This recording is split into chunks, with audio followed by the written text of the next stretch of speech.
Opo, nare-revive. Yung anak ko, ano siya, nare-revive na siya ng 3 times. Yan. Oo. Kasi yung yung pinaka talagang delikado na ni-revive daw nila mga 10:30 PM. So, pero binigyan na kami noon ng doktor ng pag hindi na siya inabutan ng umaga, ay ano yun? Binigyan na lang kami ng 24 hours na kumbaga yung sa lifespan niya. So yun, ano naman, na-revive naman ni Doc. Ilan taon na siya? 8 po. Oo. Oo. Oo, nag-iisa lang po. Kasi mahirap din mag-anak ng sunod nung hindi pa siya yung kahit yung kumain lang ba na hindi mo siya alalayan. Mahirap din kasi po, ang pinakamahirap sa cerebral palsy ay yung pagpapakain. So, yan, pag pinapakain mo, tapos sinusubuan siya. opo, sinusubuan, tsaka minsan hahawakan ko pa yung ulo niya.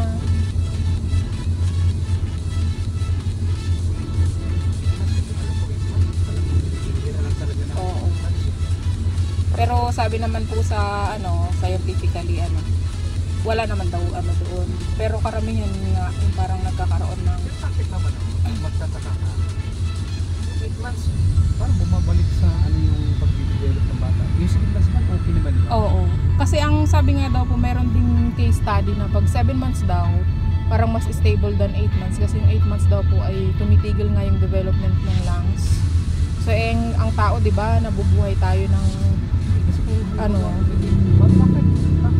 hindi pag-depend 8 months, samantala sa 7 months, no? Oo.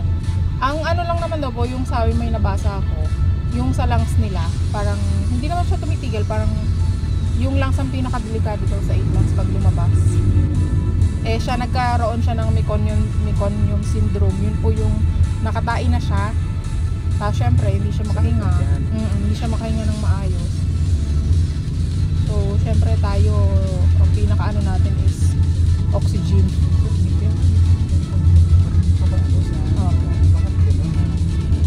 Minsan nga, below 7 months, nabubuhay pa. Oo nga, yung 5 weeks nga eh. Depende rin po kasi, case to case din. Kasi, merong kaming nakasabayan na, yung sepsis po kasi mas may malala pa doon. Yung parang, sa dugo talaga. Parang may severe sepsis. Hindi ko na maalala kung anong term. Pero okay naman sila nung lumabas. Talagang, minsan, depende din kung, sa genes, gano'n. Oo nga eh. Oo, kaya din, mahirap din na-explain yung, for example, kagaya ko. Nasa right age na. 28 ako nag-asawa, 29 ko siya. 29 ko siya pinagbuntis. Actually, asawa ko, asawa kong pinanganak na kailan yung anak ko, isa lang din anak ko na babae. Opo. Kulang siya ng araw. Pero regular kid naman po siya. Kasama ng Diyos, okay naman siya. Pero naging sakit din siya ng mga times na hanggang 7 at 6. Naoperahan pa nga siya ng appendicitis eh. Naoperahan na siya eh. Ito naman operahan po, hip dysplasia naman. Congenital din, dislocated yung kanyang hips. Last year lang, pero ngayon recovered na rin naman siya. Pero nga lang, yung pangalawa na, naging masila na yung asawa ko. Yung ilang beses siya nakuha ng 2 months. Tapos may 7 months kami ma'am na sana akala ko tuloy na. Yung pala hindi rin nag-develop na maayos. Opo. Pero nung 1 to 6 months, okay naman. Okay naman. Ako nga po, di ba yung parang sasabihin, pag may mga nakita yung anak ko, anong nangyari? Baka hindi ka nagpapa-check up, ganun. Sabi ko, Diyos ko. Kumbaga, sa tanda ko nang yun na nag-asawa, hindi pa naman masyadong matanda, di ba? Kumbaga, sakto pa naman. Oo, sakto pa naman. Kumbaga, well prepared ka na eh. So, monthly check up, ganun. Lahat ng sinabi ng OB, susundin mo. Pero, alam mo yung from 1 month to 7 months po walang problema. Tapos bigla kang, 8 months? High blood pala ako, pero hindi ko siya nararamdaman. Diba po pag yung ibang buntis, pag na high blood nahihilo, ganun. Pag susuka, ako wala. Parang, parang kaya nagulat kami na may karoon pala kami ng kumbaga kasama kami sa unsuccessful pregnancy nga kasi nga hindi siya healthy na lumabas. So kailangan siyang ilabas ng 8 months. Emergency CS din ako. Opo. Pero nung nilabas naman si Teo na ay wala na, hindi na ako na high blood. Tapos siya naman, ang tagal niya sa hospital, pero 23 days lang naman siya. Incubate siya. Opo, na-incubate siya. So, iba-iba rin talaga yung Sa bagay, case. iba talaga. Kasi kung ako, okay naman sa ng Diyos. Depende din talaga sa kung ano yung magiging mission mo sa Earth. Ilan taon na ba, ma'am? Na ako, 37, 38 na ata. Nakalimutan ko na po. 37 ata ako, 1986. Kasi kami kasi asawa ko is 46 na kami. 28 kami nag-asawa, parehas. Opo. 29 yung pinanganak yung anak ko. Opo. Bata ka pa pala. Opo. 37 ata. 7. 37 ako. Kumbaga sa ilang taon na rin kaming magna 9 years na rin kaming kasal. So parang mabilisan lang pag meron kang affected ka ng Pero madali ka naman nagbuntis. Opo, kasi wala pa kaming plan noon magbuntis ganyan. Pero syempre binigay na ni Lord eh. So pero kinasal wala kang ginagamit na wala. April kami kinasal nabuntis ako ng July. So nakakaya nga wala namang contraceptives or kahit ngayon wala kaming contraceptives kasi nga kumbaga nakakatakot din. Wala pa naman kaming plan pero hindi pala kuya yung tamang term is na para kami mag-asawa yung parang ayaw na namin magkaroon ng anak ulit. Bakit kayo susubok? Sa ngayon lang naman basta pareho kaming hindi muna. Kasi sa bagay, sa akin, opinion niya. Pero sa akin, kasi hindi tayo pa, kaya pa yung system mo, nalakas ka pa. Alhamdulillah, kaysa antay mo pa na medyo, kasi ka na baka mahirapan ka na mas. Lalong din na magaling develop ng bata kasi mahina na yung mga... Meron pa naman kasi yung kagaya, yung iba nga, yung nanay ko, 47 yung last na baby niya. Hindi na po siya baby na. Hindi pa naman. Pero na yun, nahirapan ng mga anak ng yung nanay ko kasi yung lining ng uterus manipis na daw. Marami kayo. 12 kami. So kaya nga hindi ko po ini-expect na meron akong hindi magandang pagbubuntis kasi yung nanay ko naman okay naman, yung mga kapatid ko naman okay naman, lahat sila. Baka naman sa diba? Pinagtatrabahuan kasi hindi naman ako masyadong wala naman akong work na masyadong stressful eh. Diba? Pero yung pinaka namin, sabi ng OB is hormonal imbalance namin mag-asawa. Kumbaga yung genes daw namin na maliliit na detalye, hindi na po nagma-merge. Opo, kaya kailangan niyang ilabas na kasi hindi ko nga alam noon na lately ko lang na-realize na parang sabi ko delikado pala yung buhay namin nung time na yon. Pero wala akong idea. Ang nakatulong sa akin po noon is yung excited ako makita yung anak ko. Hindi ako nag-worry na hindi ko naisip kung ba mamatay kaming dalawa o mamatay ako. Walang ganun. Wala akong ganung thinking noon. Basta ang alam ko lang, mga anak na kailangan kong i-CS. Kumbaga isolated lang naman mga ganyang kaso eh. Pero mahirap, ang pinaka nakakaano din po kasi is yun nga, syempre, nandun pa rin yung fear, tsaka ano po ba, ano bang tawag dito? Meron kasing mga cases kasi syempre exposed na rin ako sa community. May mga dalawa yung CP, isang may hydro, ganun. Parang isa rin yun sa ko. Pero ang pinaka main factor po talaga is yung financial stability. Kasi kagaya niyan, kaka-opera niya pa lang po. So, marami pang kumbaga ayaw naman namin. Financial kasi, no? Oo, sa bagay. Diba?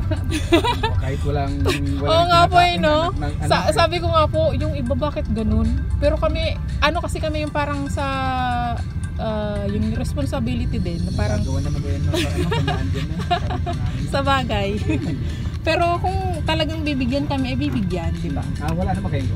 Wala naman kaming ginagamit, wala. So, kumbaga kung bibigyan kami ni Lord, dapat noon pa eh. Siguro sinusupport naman kami ni Lord na wag mo na mag-anak. Dito ba po doon? Kahit dyan na po, okay na po dito.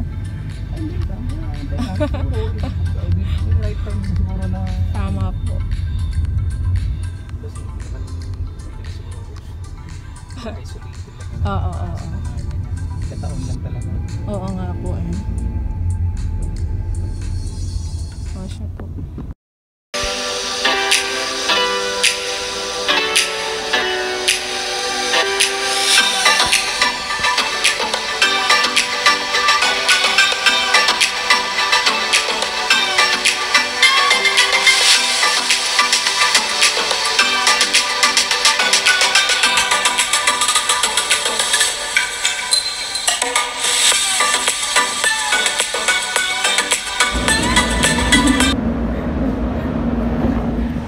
Happy. Happy ikaw? Happy ang love. Ha? Where are you? Where are you? Where are you?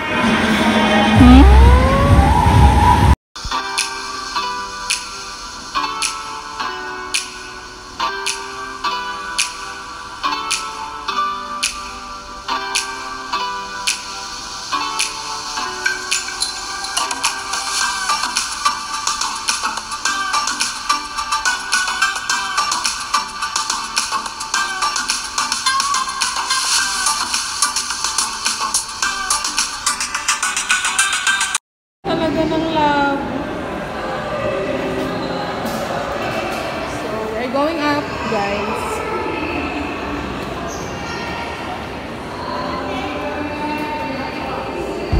Pero bawal talaga silang gulatin guys, lalo na yung mga batang uncontrolled seizure pa.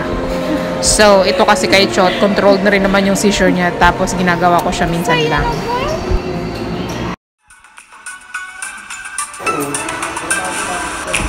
Sobrang saya dito ni Chot. Hindi ko alam kung bakit siya super halakhak. May super tawa pa siya dyan na talagang maririnig mo yung halakhak niya. Then, ayun, siguro happy siya sa mga nakikita niya sa salon. Kaya kinuhanan ko siya ng mga video. So, nakakatuwa lang na Chot appreciate his surroundings now.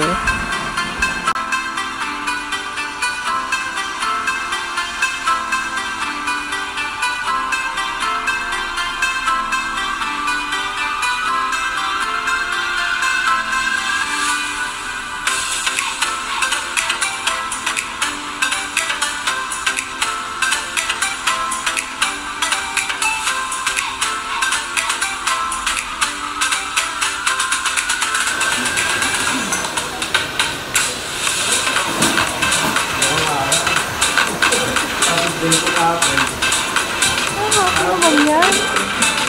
Happy naman.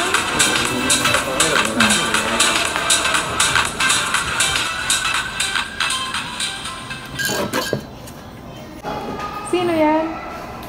That's you, Joby. Wow!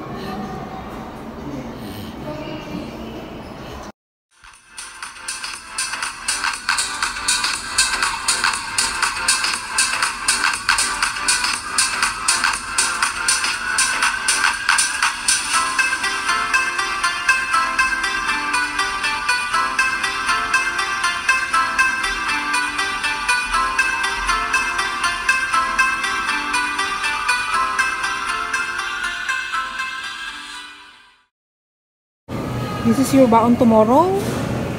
Huh?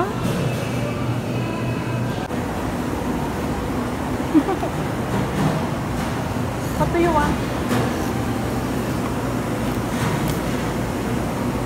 Yeah? Chichirya? Okay, Mama will go to Chichiryahan. Opo? This one? Oh, where's your shoes? Guys, na-excite siya dito sa sa Minute Maid. So I will buy school.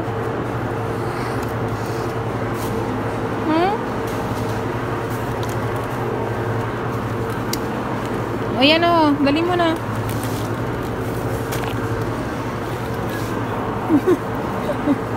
Kaya talaga. Oo. Tingnan nyo guys, oh. Yung batang tuwang-tuwa sa chichirya. Oh, which one do you like? Which one? Grabe, ang mahal nitong Irving, so 337. Oh, which one do you like? Nova? Nasaan na yung Nova? Ha? Nasaan? Nasaan na yung Nova mo? Ito yung mga food ni, mga kinukuha ni Chot. Oh, this one. Wow! Oh, hold mo na yung Nova mo. Your favorite Nova. Wow! Tingnan nyo. Kaya si Chot hindi pwede magsuot ng shoes na hindi high cut. Natatanggal niya, guys. Tuwang-tuwa ka.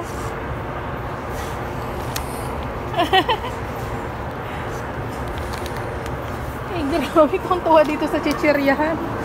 Ito yung pinaka-happy moment niya, guys.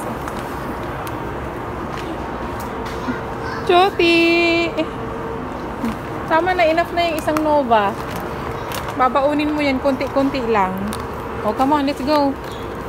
Di ba? May Nova na. No, let's go.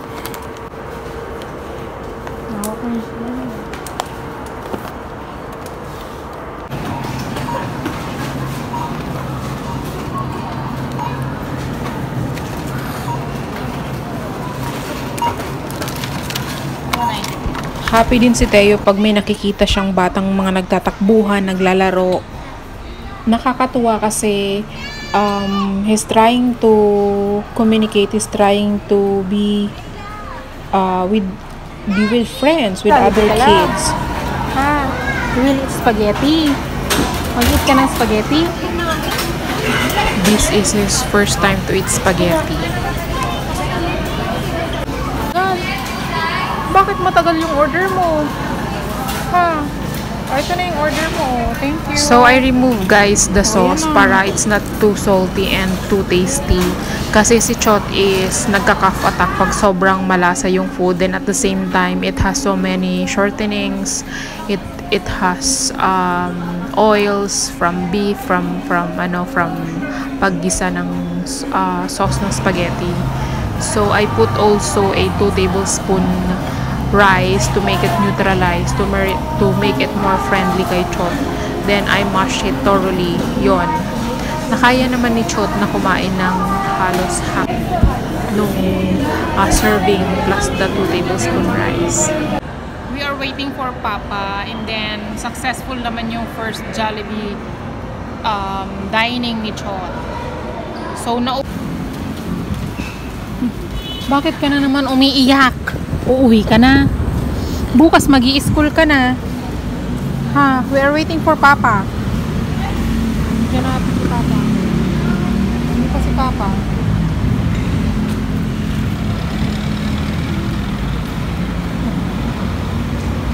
Halos 5.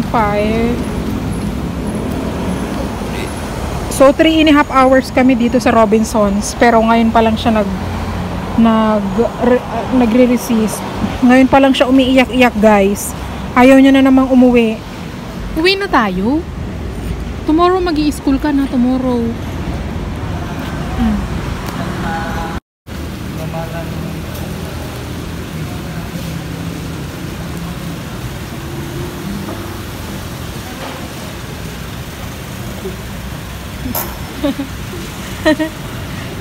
Ay, wow.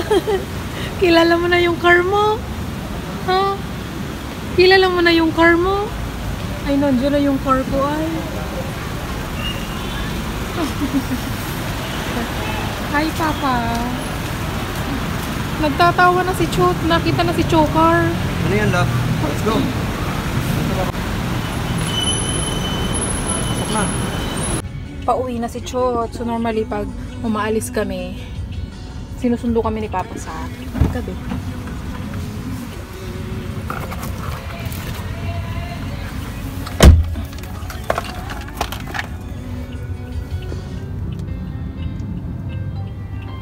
So, ito rin yung isang advantage ng Schwash, guys, kasi maayos yung upo ni Chot. Mag-school na ka bukas, matulog itong maaga. So, yung mga SUV kasi abot na ni Chot. So, itong sedan, medyo mahaba pa yung upuan niya. So, hindi pa abot ni Chot yung back. So, pag may swash guys, okay lang kasi may, kahit ganyan yung naka-recline yung seating ni Chot. Oh, busog na busog. Kahit naka-recline yung ano ni Chot, okay lang kasi well supported siya nung sa trunk ng swash. So, that's the advantage. So, kaya si Chot, pag nasa labas kami, lagi siyang nakaswash kasi ang easy niya rin i-handle. Bye-bye Robinson Choti!